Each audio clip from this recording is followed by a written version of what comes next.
You see, I'm really tired of people who believe in the state as the ultimate solution. Really. I'm really tired of people who believe the government should be more present in our lives. Listen, you will destroy civilization, okay?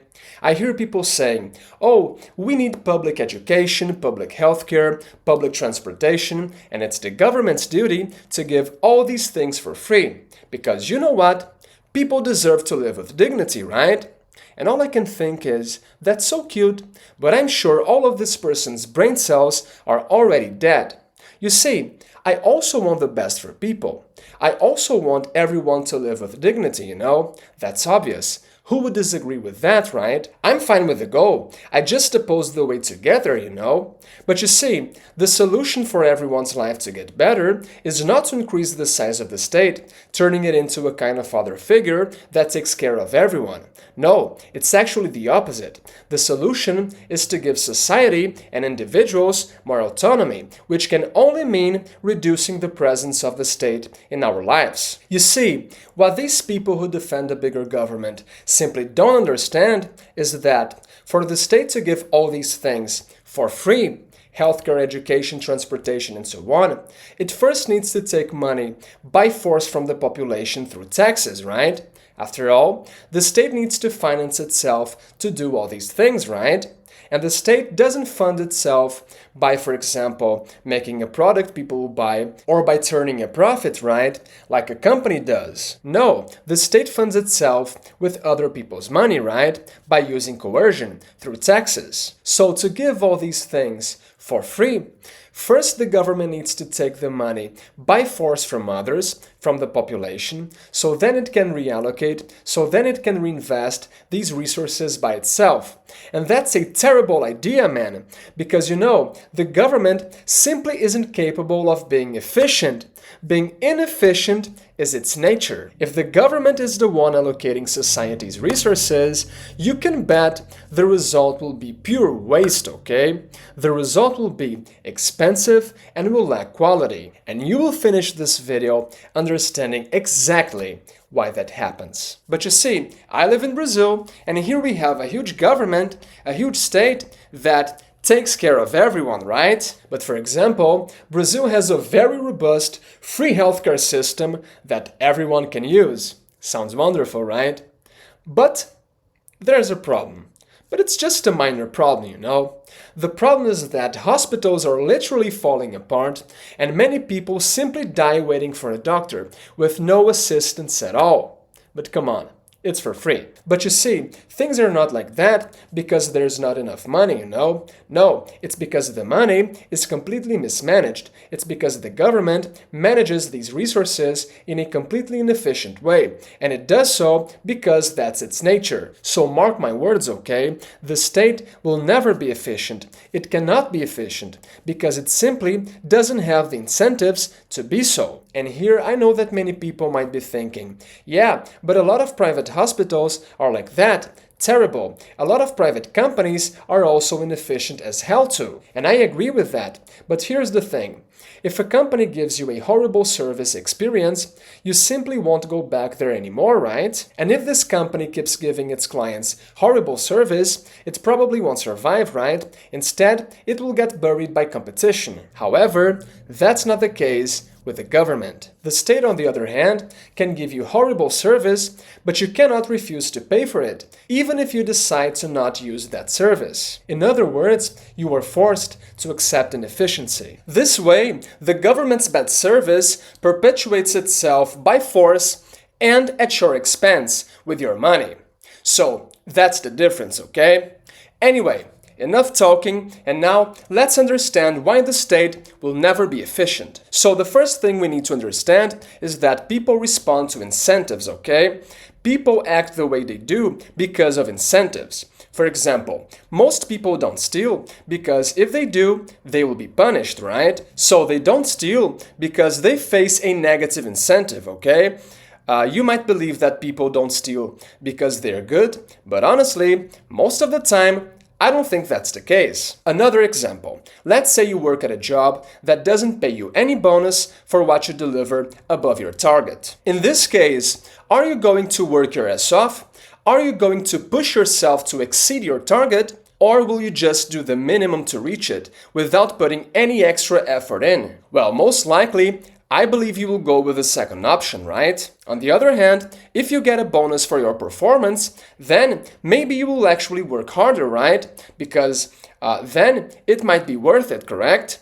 So, the first point for us to understand is that people respond to incentives. Now, the second key point of today's video is that we, as humans, care about what's ours. The more something belongs to us, the more we take care of it. For instance, think about the things you buy with your own money, okay? Take a car, for example. If you were about to buy a car, you will likely do a lot of research first, right? After all, a car is not usually a cheap item. And you know, you worked your ass off to save that money, which actually represents your own personal efforts, your own personal sacrifices. So naturally, you want to get the best deal possible. Because, as I said, first, it took a lot of work to get those resources, right? And if you make the wrong choice, if you waste them, you will have to work all over again. If you waste those resources, you cannot just print money and forget about it, right? And secondly, you also want to get the best possible deal because in the end, you will likely be the one driving that car, right? And you want the best for yourself. So notice that here, you have every incentive in the world to be as efficient as possible in your choices. Because the money came from your pocket and the car will be yours in the end, right? However, wouldn't you agree that the situation would be a little different if you came from a rich family and the money you were using to buy that car came from your father? If you hadn't had to work so hard to save up the money for the car, if the money had just landed in your account, wouldn't you agree that you wouldn't be so worried about making the best and most efficient decision? Because that money simply wouldn't mean that much to you. And if your family is so rich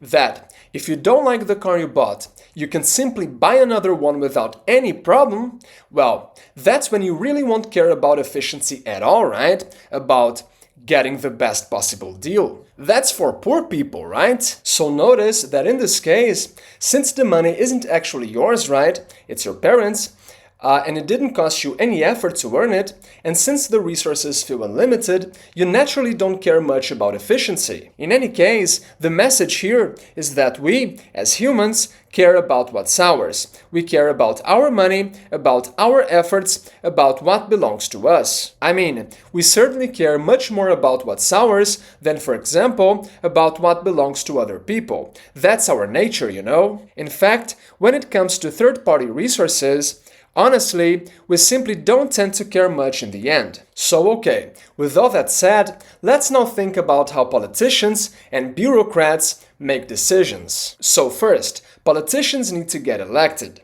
Politicians face elections every 4 or 5 years. So we already have a problem here, because politicians are not really thinking about the long term, you know, like 10 or 20 years ahead. In fact, they're much more concerned with how the things they're doing now will affect their image in the short term for the next election. A politician doesn't necessarily want to deliver long-term sustainable results, you know? Actually, if a politician delivers long-term results, it might not even be them enjoying the political benefits of that investment, you know? It will likely be the next government, maybe even their opponent. So, God forbid politicians deliver long-term results, right?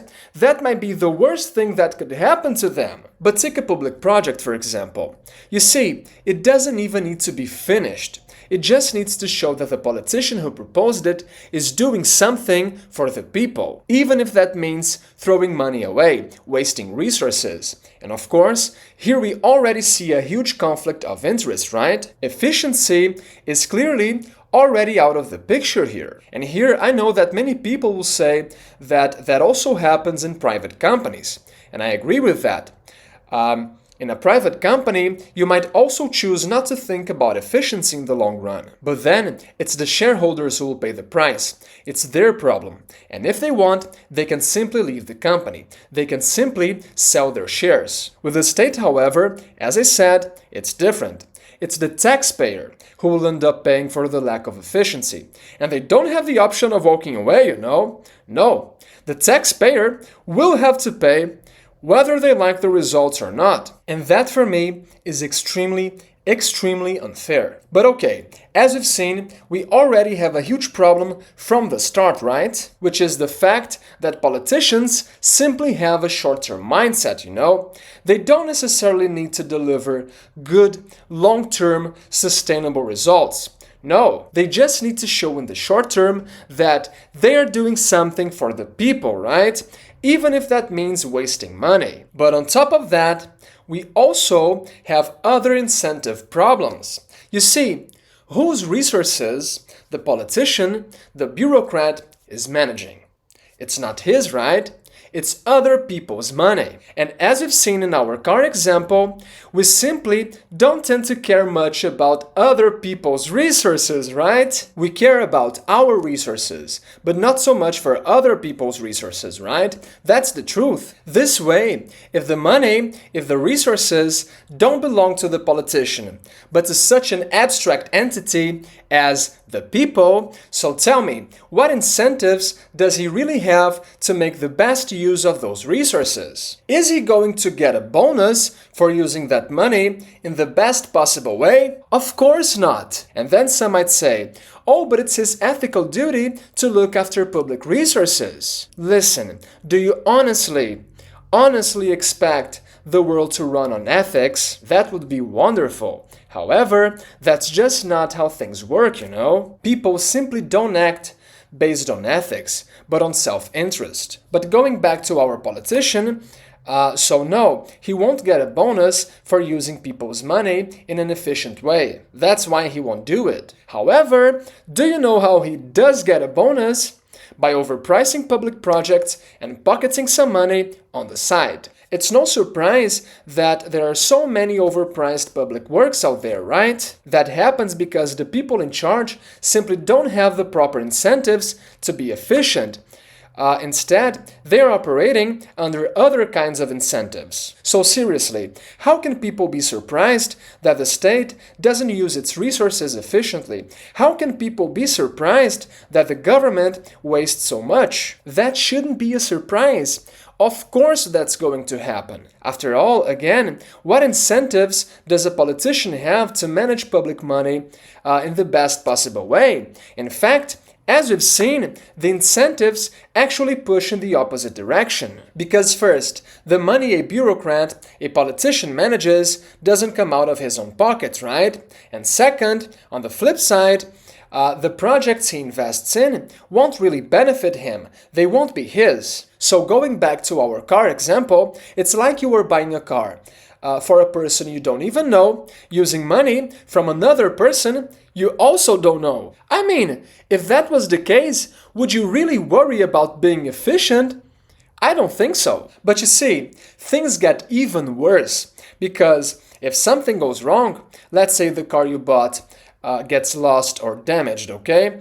But if something goes wrong, there's no problem. You can just grab more money and buy another one. Yeah, because you see, when the state runs out of money, it can simply raise taxes on the population or take on debt in their name. So again, would you really worry about being efficient in that situation?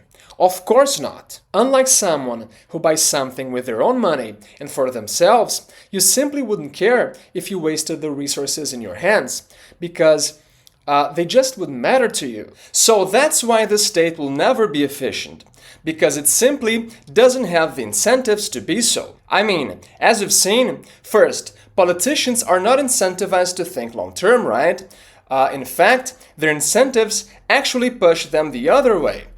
So instead of thinking about sustainable long-term solutions and results, they can only think about the next election, about the short term. So that's our first problem. Besides, secondly, as we've seen, a politician manages resources that aren't theirs, that don't come out of their own pocket, and that won't be used for themselves, but for other people they couldn't care less about. And lastly, if politicians run out of money, they can simply take more by force from the population, or, as a last resort, print money. So, as you can see, there are no incentives at all for the state to be efficient, for politicians to avoid wasting resources. If a politician avoids wasting money, he will simply get nothing out of it. On the other hand, if he spends a fortune building a huge soccer stadium that's completely unnecessary, then yes, then he can capitalize on that. So in summary, to close this video, that's why the government will never be efficient, because it simply doesn't have the right incentives to be so.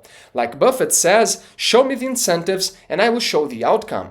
So that's why I'm completely against the state taking on almost any role, because everything the government touches turns into something expensive and low quality. In Brazil, for example, which is where I live, you have public schools, but guess what? Nobody wants their kids studying there. In Brazil, you also have public healthcare, but the first thing people get when they make some money is a private healthcare plan. So the truth is that when the state takes over one area, it means that you will end up paying twice. You will pay for the public hospital you won't use and for the private hospital you will actually use. So, that's why the state will never be efficient, because it simply doesn't have the right incentives to be so. Anyway, that's it for today, and see you next time.